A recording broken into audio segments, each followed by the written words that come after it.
Welcome back, students, to part 2 of creating an awesome art space. So in part 1, we basically just covered how to create an art travel kit. Anything from the simplest of things like a binder to a more complicated and expensive travel bag that can be carried out into the mountains or to the dentist office or whatever.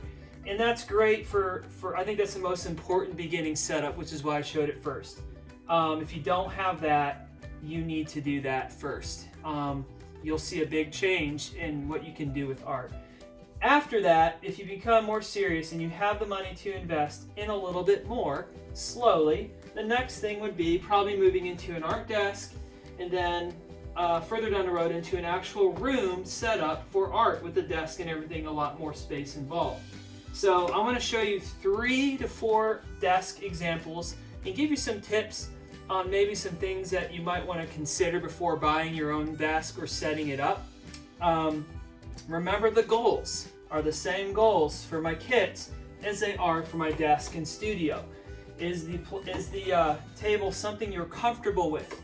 All right, and is it quick and easy to clean up? And so those 2 right there categories are why you would move into a desk. Okay, this is the first desk I'd like to show you guys. We're lucky enough to have gotten this for Christmas. It was about $100 on Amazon. And this desk right here is Eli's work desk. This is our smallest desk. And it's can I scoot this out, Eli, for a second? You can see that there's some space for supplies in here, but it's easy to get them cluttered. It seems like a lot of space, but it really is not. This is Miss Grant's markers, and there's not a whole lot of room on the desk. It is nice that it can tilt up if you would like it to tilt up. But that's our first desk. It's great because it's in a good setting. Here's our second desk. This is a little larger. What's really awesome about this is that it lifts up and you can put things inside it. This is a hand-me-down desk for my mom. You can see that we have things organized in plastic bags to keep them. Otherwise, this desk actually ends up being a disaster quite quickly, and it's hard to get to the materials when the top is covered in toys and homework and other things. That's the negative thing about having the lift top desks. Okay, for the last setup, I want to show you my own art studio, my own home art studio. I'm lucky enough to have a corner in my basement to set up all of my junk. And I'll tell you what things have made it successful. It's not the space, it's how you use it. So one thing I do is I have spent lots of time organizing my supplies into places that I can easily get to. My watercolors, I made a spot for them to pick them off there very quickly and easily. For my kids and for myself, I have a bunch of supplies that are pretty old and used up, but we have everything labeled and easy to get to, and my supplies I want them to stay out of are up top. I have a desk I made out of free scraps I made for my boys to work on down here to do more messy projects. And my desk is made out of recycled wood as well. I got all this wood for free for scrap. The tabletop was about $20. I can tell you the most successful things for an art space is it's a place that you'll actually use. So for a long time I never used my basement. It's too cold or it's too hot. And I've done some things to try to make it a little bit easier to use down here. One tip other than organization is number 1, staying organized.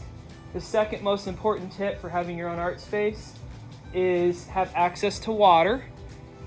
If you don't have access to water, you probably won't use the space, to be honest.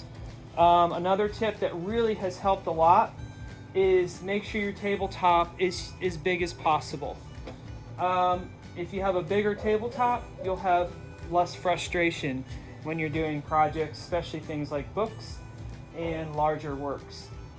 The 5th thing would be the floor needs to be easy to clean. I got a remnant of laminate to be wiped up, and paint can be wiped off there, and glue and everything else very quickly and easily. That was about $20. And the last thing is I made myself some lamps. Because the last most important thing to a great art studio, other than organizing it, easy to clean, access to water, and plenty of tabletop space is lighting. Lighting is more important than you would ever realize. There are three major types of light, from neutral to warm to cool lighting. And my lighting is actually different types of lighting. If you can see here, you almost can tell.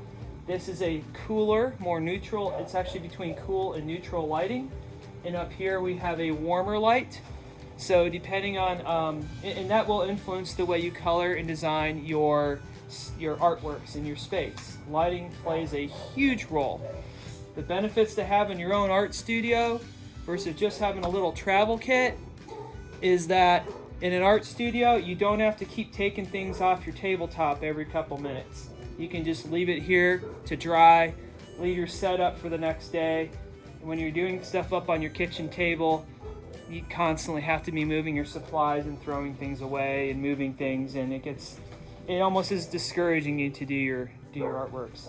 And those are my tips for the larger art space. Thanks.